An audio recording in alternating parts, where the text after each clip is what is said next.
Hi viewers, welcome to all. Here we are discussing about your project, the Mesochronous Dual Clock FIFO Buffer. Here, the completely synchronous clocking systems is replaced by more relaxed clocking system. Example thing is Mesochronous clocking system. It's to improve device composability and promote timing eliminations. In this framework, the modules receive the same clock signals at both ends of the Mesochronous interface while working under the same clock frequency. But the edges or arriving clock signals can have a undefined phase relationship.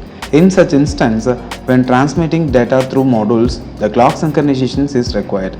In this paper, we introduced a new Mesochronous first in first out, that means FIFO, dual clock FIFO buffer, that can accommodate both clock synchronizations and temporarily data storage by implicitly synchronizing data, while specifically synchronizing only the flow control signal and when the transmitters and the receivers are separated by a long connections whose delay cannot match into the target operating frequency. The proposed design can work correctly. Thus, the suggested Mesochronous FIFO can be expanded in such situations to support a multi-cycle connection delays in a modular way and with limited adjustment to the baseline architecture. The new architecture is seen to deliver a significantly lower cost implementations as compared to the other state of art dual clock Mesochronous FIFO buffer. Now we can verify the base paper.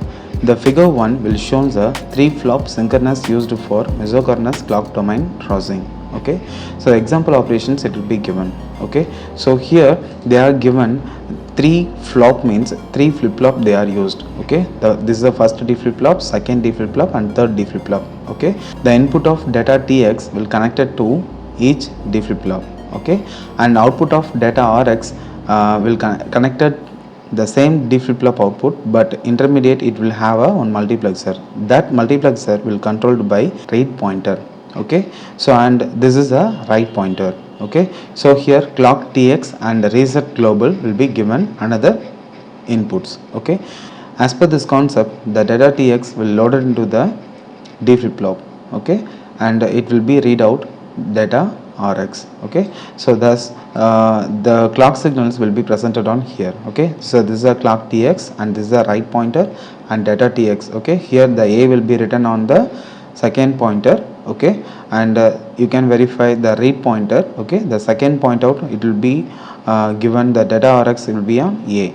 Okay, so 2 will be A and 1 will be B and 2 will be C. Okay, again, so you can verify the read data. Okay, the 2 will be A, 1 will be B and 2 will be C. Okay, so for this synchronization it's called a Mesochronous clocking domain crossing system. Okay, and we can verify the second and third architectures. Okay, this is one of the architectures for the asynchronous reset synchronization.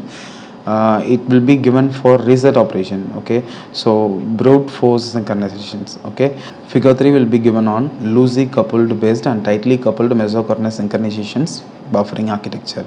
Okay, so this is also same, but it will be used with a FIFO architecture. Okay, so here they are used one FIFO model. Okay, the outer part of the model will be connected to number of multiplexes and number of D flip flops. Okay, for synchronization. Okay, but in the proposed architectures they are reduced the number of FIFO based component. Actually here the FIFO means we need to generate a core generator from Xilinx core library. Okay, but in the proposed architectures we are not used any FIFO based architectures, we are used just a RAM based architecture.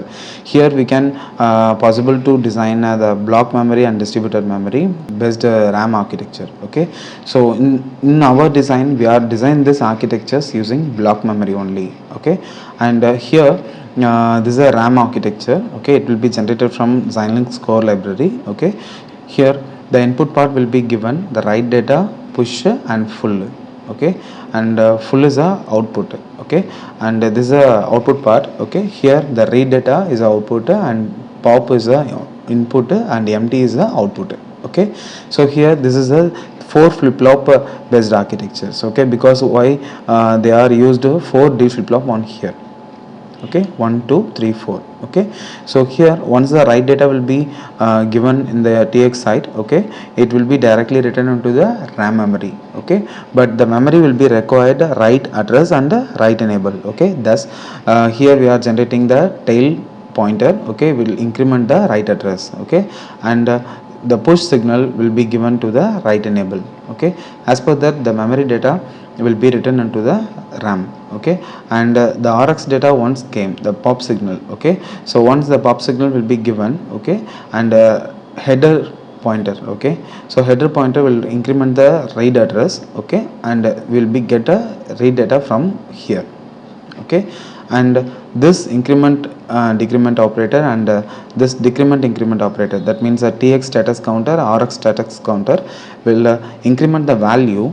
Okay, and calculate the RAM memory will be full or empty. Okay, so it's related to the FIFO concept. Okay, the clock based signal will be given on right side. Okay, and another proposed architectures will be added the n cycle of delayed element. Okay, actually for synchronizations we need some number of delays. Okay, because write data will come on one clock cycle and push signals will come on another clock cycle, means we need to synchronize that. Okay, then only we can avoid the mismatching problems and metastability based problems. Okay, that's why we are using this n clock cycle link based architectures. Okay, and this architectures will be developed on Verilog HDL. Okay, and it will be synthesized on Xilinx FPGA. Okay, and simulated on Modellism software. Okay, now we can verify the HDL code. Okay, so here the proposed work will be designed on two method. Okay, one is a 64 data width, another one is a 128 data width. Okay, here this is a 64 data width code. Here we are used for kmax equal to 64, and 128 data width code we are used kmax equal to 128. Okay, and now we can verify the 64 data width code. Okay, so here we are given as a write data as a 64 random bit registers. Okay, it will be incremented random data. Okay, for testing. Okay, this is a top model. Okay, and here we are given the input is clock, reset, push, pop. Okay, write data, and output will be taken read data full and empty. Okay, so this is a block memory based RAM architecture. Okay, so here it will be generated for 64 cross 64, that means a 64 data width and 64 equal to depth. Okay, this is the RX TX part and TX status counter and TX RX part, RX status counter and tail part and header part. Okay, this is a block memory. It will be generated from Xilinx core library. Okay, and this is a 128 data width part. Okay, so this is a code for test bench generations for 128 random numbers. Okay, and this is a top model. Okay, so here we are used for 128 cross 128 block memory. Okay, RX TX part and TX status counter and TX RX part and RX TX counter and tail part, header part. Okay, and this is a simulation part for 128 data width. Okay, so here we are written the data up to 64 into 64, that means write 64 and read 64. Okay, for we need to check the full FIFO, means we will write a 128 data. Okay, so whatever it is we can modify in the code. Okay, so here you can verify it. Okay, so here will be written the data. Okay, so based upon the push signal the write data will be incremented, and based upon the pop signal and the read data will be incremented. Okay, okay, so this is a empty signal. Okay, because here the empty will be operated on perfectly. Okay, and this is a top model code and this is a RAM. Okay, so this is a write enable. Okay, so this is a write address and write data.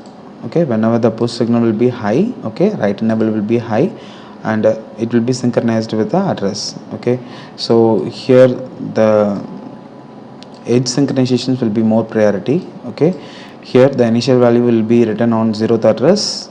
Okay, and once it will be finished the 63rd address will be written. Okay, okay, so as per that the simulation part will be designed.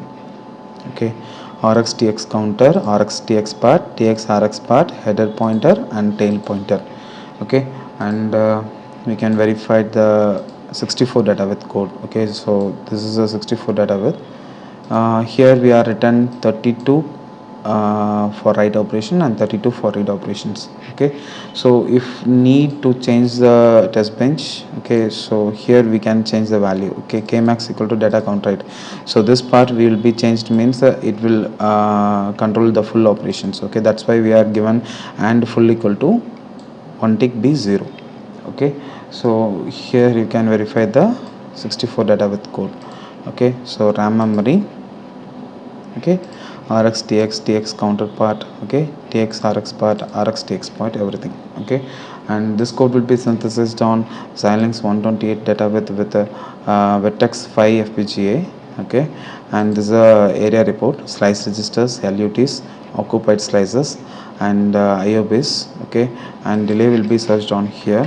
Okay, synthesis report, you can delay 2.394 nanoseconds. Okay, and this is a RTL schematic. Okay, so 128 data with code 127. Okay, so here header point teller and TX RX RX TX TX status counter, RX status counter and RAM. Okay, so as per the base paper architectures we are designed everything. Okay, and this is a 64 data with code. Okay, so this is a 41 is a slice registers LUTs and occupied slices is 14 and IO base is 134. Okay, delay we can verify on here. Okay, so 2.382 nanoseconds. Okay, and this is a RTL schematic for 64 data with code. Okay, header pointer, okay, everything will be same. Okay, but the RAM memory size will be differ. Okay, and this is a power report for 128 data width, and this is a power report for 64 data width. Okay, so as per this comparison we are put a table. Okay, okay, here we are compared 5-4 depth, clock frequency, number of slice registers and number of LUTs, occupied slices, IO base delay and power. Okay, so this is a comparison chart. Okay, all the screenshot will be written on here. Okay, as per that, next we are written the abstract document for this project. Okay, it's a base paper abstract. Okay, so enhancement of this project. Okay, so here the increases the data width up to 128 bits and prove the performance with the existing data width equal to 64 bit. Okay, so designing 4 slot deep architecture at 128 data width. Okay, so here the 4 slot data width will be designed up to the 64 bit. Okay, so here they are given. Okay, assuming a data width of 64 bit. Okay, so that's why. And